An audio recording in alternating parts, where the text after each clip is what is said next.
ጊዜው አይደለም ማልናገርም ስትይ ነበር ምናልባት አሁን አዲስ ነገር አለ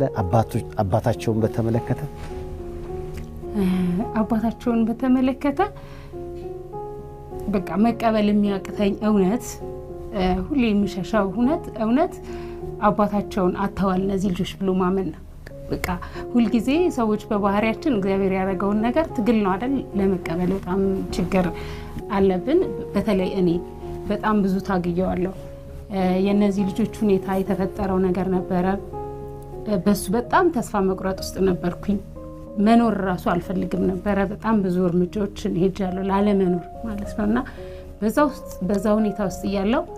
አባታቸውን ሲወሰድ ደግሞ ያኔ በቃ ከእግዚአብሔር ጋር ጥል በጣም ቆሜ መጸለይ አልችልም ግን በፊቱ ቆሜ ካለኔ ሰው አላየህም ወይ ነበር ማለት ማለት በጣም ብዙ ሰው አለ ሁሉንም ነገር እኔ ላይ ለምን በጣም ከባድ ሁኔታ ውስጥ ነበር የነበርኩትና በሂደት እንግዲህ አሁን መቀበል አለብኝ ልጆቼም አድገዋል አሁን እውነታውን ማወቅ አለባቸው ማውራት አለብንና አባታቸው በህይወት የለም በጣም ደግ አባት ነበረ እሱ በቃ ለየት ብሎ የሚታወቅበት ባህሪው ደግነቱ ነበረ በጣም ለልጆቹም አውርሳለሁ ብዬ የማስበው ደግነቱ ነበርና ብዙ ገጠመኞች አሉን ከሱ ጋር የነበረን ገጠመኝ ለመጀመሪያ ጊዜ በጓደኝነት የመጀመሪያው ግብዣ ሲጋብዘኝ እንዲ ልሳ እየበላን አንዴ ነው ይመጥቶ ይለምናል እሺ ሲለምን ሳንቲም ይሰጣል ብዬ ነው እኔ ኤክስፔክት ማረጋው ምግብ ትፈልጋለህ እና ገባ ብሎ የመጀመሪያውን ግብዣውን ከኔ ጋር ይጋበዘ እኔን ይጋበዘኝ ከኔ ቤት ጋር አብረን የተቋደስነውና ይሄን ያህል ደግ ነበረ ሁለተኛ ቤት ውስጥ ያሉትን አልባሳቶች ጫማ በየጊዜው ጠርቀም ሲል እየወሰደ ይሰጣል በየጊዜው እንደሱ ሲያደርግ ለተቸገሩ ይዞ ይሄዳል አንድ ነው የሚያስቀረው ወይ ሁለት ነው የሚያስቀረው እና ይሄ ባህሪው እኔ አንደኛ ትዳርህን አትፈልግም ወይ በቃ እኔ ማስብበት መንገድና የሱ እይታ በጣም የተለያየ ነበር ለምንድን ነው እንዲምታደርገው ብዬ ተስፋ እስክቆርጥበት ነበር እንትን የነበረውና ይሄን ያህል ደግ አባት ነውና እነሱ ያን ደግነቱን ወርሰዋል አሁን ከነሱ ጋር የኔ ቢጤ ሲለምን ካዩ እግዚአብሔር ይስጥልኝ ማለት አልሽ እግዚአብሔር ይስጥልኝ ብዬ ስል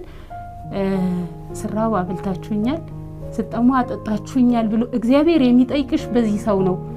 እግዚአብሔር ይስጥልኝ ይባልም ነው የሚል እነሱ እና ይሄንን ትልቅ ነገር አወርሷቸዋል ስለዚህ ስለ አባታቸው መናገር እንፈልገው ይሄንን ደግነቱ ነው ባለፈው ሶሊያና እንዳይሰሙ ስለ አባታቸው ስናወራ እና ይሄን ፕሮግራም ሳይከታተሉትም ወይ አልኩሽ እንዳይከታተሉት አረጋለሁ ሰው ማወቅ ከፈለገ ግን ይሄ ነው ጉዳዩ ብለሽ ነበር የተናገርሽው አሁን እንዲሰሙት የፈለግሽው ለምንድን ነው ለምን መሰለህ ስለ አባታቸው ማወቅ አለባቸው በነገራችን ላይ ይሄን እውነት እኔ ነበር ስሻሽ የነበረው በቃ ይሄ ዛሬ ነው የምትነግሪያቸው ወይስ ካሁን በፊት ነግረሻቸው በራሳቸው አውቀዋል አንድ ጊዜ ምን ተፈጠረ መሰለህ እንዲ ቤት ውስጥ ስራ እየሰራው በጣም ቢዚ ነበር ሁለቱ አንድ ቦታ እንዲቀመጡ አድርጌያቸዋለሁ አንድ ክፍል ውስጥና ከቆይታ በኋላ መጥቼ ቼክ ሳረጋቸው ተቃቅፈው ያለቀሱ ነው ምን ሆናችሁ ነው ስላቸው አንቺ የማትነግሪን እውነት ግን እኛ ምናውቀው እውነት አለ ብለው በቃ አለቀሱ ከዛ ምንድነው ስላቸው ስለ አባታችን ግን እስቲ ለስካውን ድረስ ሁሌ ከነሱ ጋር ይሄንን ውስጤ ስላላመነ እነሱ ጋር ማውራት አልችልም ነበር ግን ትክክል ነው ብዬ አላምንም